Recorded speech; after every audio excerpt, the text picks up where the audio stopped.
Good morning guys, and happy Monday. So as y'all can see, I'm in the scrub. So this is my first week of work at my new job as an attending.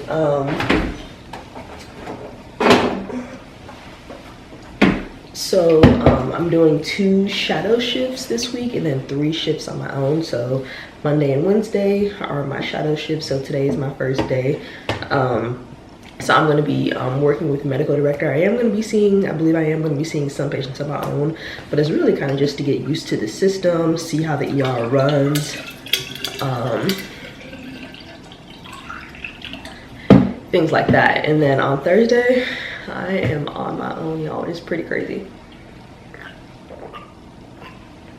But I'm doing shorter shifts for the shadow shift, so just like staying there for like 6 hours, so from 8 to about 2 p.m. I need to pack my lunch and some snacks. My commute, I just checked, it's like 40 minutes this morning.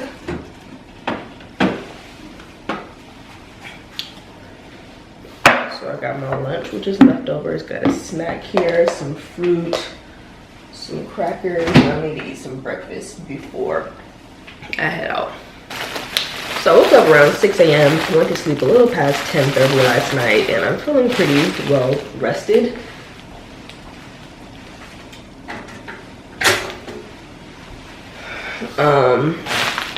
So for my shadow shifts, yeah, 8 to 12, and then like my regular shifts this week is going to be like a 4 p.m. to midnight shift, and then a 2 p.m. to 11 p.m. shift. We do a mix of 8, 9s, and 10-hour shifts. Thank goodness, no 12 hours. I'm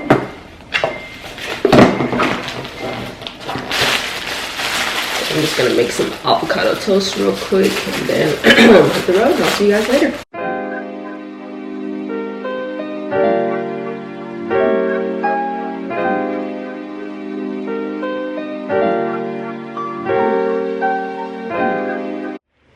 Hello guys, it is actually the next day. Yesterday the day just got away from me. After work, came home, I was really tired, just rested for the rest of the day, and it's now like evening time the next day. So my first day went well. Like I said, it was a shadowing shift, so less pressure, wasn't completely on my own. I was shadowing the medical director. I saw maybe 3 patients on my own, and then kind of just got to know the workflow of the ER, how things work and function. Got to see how some of the stroke alerts are run. Hopefully tomorrow when I do my shadow shift, I'll be able to see how some of the traumas are run. And the day after tomorrow, I'm on my own. I have 3 straight shifts the end of this week: Thursday, Friday, and Saturday. But yeah, just on top of starting your first job as a new attending, it's just like working in a new place and learning how the system works, learning how the charting system works, knowing who to call for admissions, you know, who to refer for outpatient follow-up, who sees which patients in the ED. Like we have a pod system, so just trying to figure all that out, and it'll obviously come with time, but just that aspect of learning on top of them practicing on your own can be a lot. But I've been talking with my co-residents a lot, and a lot of us have already started or are starting soon. So we've just kind of been talking about our experiences and how we've been feeling, and kind of all having the similar feelings pretty much. This Carly Russell story is like insane. I don't know if y'all been following this about the girl that faked her kidnapping. Damn. Anywho, I am just waiting for Stanley to get home with some kava. Really been craving that. I'm gonna have that for dinner, and tomorrow is another day. So I was looking at my August schedule, and I have a pretty good schedule for August. Pretty much you tell them how many shifts you want to work per month. You obviously have to work the minimum required hours that you signed your contract for, and then after that the scheduler just asks you how many shifts you want to be scheduled for, and I told him about 13 to 14 a month. So for August, which is my first full month, I was scheduled for 14 shifts and only one weekend, which is awesome. In residency, we think we only had one weekend off, and I'm only scheduled for one weekend on. So that is really nice. And I have like a random stretch of 7 straight days off. But I'm also preparing to take my board exams in the next couple of months, so I'm definitely going to be using some time to study. All right, got my kava and watching Lincoln Lawyer. Good morning, guys. It is time for another shift. It's about 7:45, just getting into work, doing another shadow shift of 8 a.m. to 2 a.m. I left really early this morning because I'm still trying to figure out traffic and how long it's going to take to get here. Without traffic, it's about a 40 to 45 minute commute. There was no traffic this morning, but I did leave pretty early, like at 6:45. Yeah, I'll check in with you guys after. It is several days later since I had picked up the camera. I think when we last left off, I may have finished the second shadow shift, but it's the following week and I had my first 3 solo shifts. And wow, I did like all the evening shifts. So the first 2 shifts were the 2 to 11 p.m. shift where I worked on the lower acuity side. And then the third shift was a 4 p.m. to midnight shift where I worked on the regular, you know, high acuity side. And whoa, the first shift was busy. It was a 9-hour shift. I saw 20 patients in that shift. The next day, the same 9-hour shift, I saw 19 patients, but it didn't feel as busy because I started learning how to do things and how to be a bit more efficient with doing things and charting and things like that. I think the first day, it wasn't even because I was charting, I ended up leaving like an hour late because I had to wrap up a lot of stuff, and then eventually I did sign out 2 patients. And then the second shift I left on time. But wow, being on my own, I would say that third shift that I had, that when I was working on the regular, you know, high acuity side, I definitely saw some sick patients, like a septic shock patient that we had to put on vasopressors. There was 2 STEMIs that came in that had to go to the cath lab. There was another NSTEMI that I had to start on heparin. There was an anaphylaxis that required multiple doses of epinephrine, which we had to admit. Throughout this shift, it is a trauma center, so throughout this shift, while you're taking care of patients and doing all that, you're having trauma alerts coming through, you're having stroke alerts coming in. Interestingly enough, that shift that I had, there was like maybe 5 trauma alerts that came in, but they all went to the other pod, so I didn't see any of the trauma alerts. But I just imagine, even if I got like 2, how it really can slow things down, you know, like your workflow kind of just diverts and you have to go to that trauma, go to the resus bay and, you know, deal with the trauma. But this first week of working is just like, it's opened my eyes to a lot.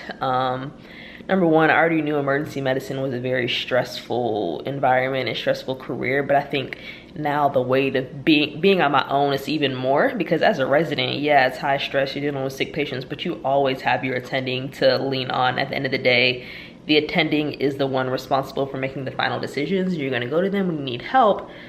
But now it's like I'm on my own and it stops at me. Obviously, if you don't know something, ask for help. There's other attendings there, but you know, you are responsible. So kind of the weight of that is kind of a lot, you know? And I'm sure that'll get better as I get more experience and, you know, get more time under my belt. But that's just one of the things I've been thinking about, just how high stress the job and the environment can be. And also, like, just having longevity in this career, specifically in emergency medicine, like these are not one of the specialties where you're gonna be working into your 60s, running around in the emergency department in your 60s. Some people do it, but I'm definitely not gonna be running around in the emergency department in my 60s, even in my 50s. Like, this is just, it's more of a young person specialty. You can definitely get burned out very quickly depending on what kind of emergency department you work in. If you're in a high volume, high acuity ED, I can definitely see how you can get burnt out very quickly, you know.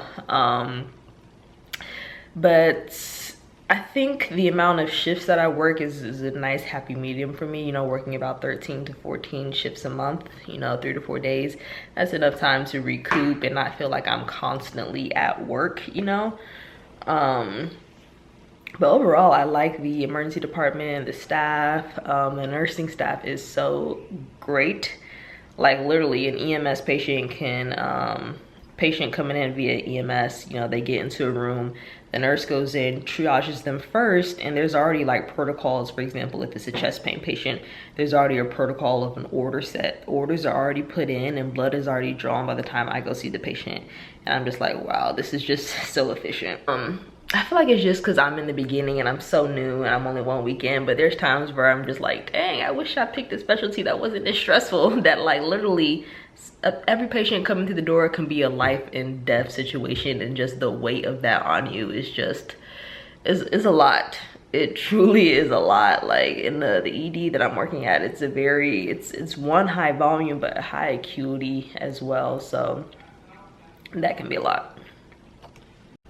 So it is now Monday. This week I am working 4 shifts, Tuesday through Thursday, Tuesday, Wednesday, Thursday, no, Tuesday through Friday. So I work 2 day shifts and then 2 night shifts towards the end of the week. Then I think I have the weekend off. So yeah, those are my thoughts 1 week into attending life. I'll keep y'all updated about, you know, how things go in the emergency department, how I'm progressing in the emergency department, and how this transition is into being a new attending. And I love that I'm documenting this, because I would love to, in a year from now or 6 months from now, look back and see how I was feeling at this time of being a new attending. Because I know a lot of things are going to change the next few months as I get more experience and as I get more comfortable, you know, in my role as an attending. But you guys know my love for HelloFresh. I used to be big into HelloFresh, but then we stopped this subscription for several months. I guess just needed a break for it, so it's been a while since we got it, but we picked it back up again, and I'm gonna be making some spaghetti for lunch. All right, this is the final product, just some spaghetti. Quick and easy for lunch. All right guys, I'm gonna go ahead and wrap up the vlog now. Hope you guys enjoyed this one. Make sure to give it a thumbs up. If you have any questions, be sure to leave it in the comment section below, and I'll see you guys in the next one. Bye.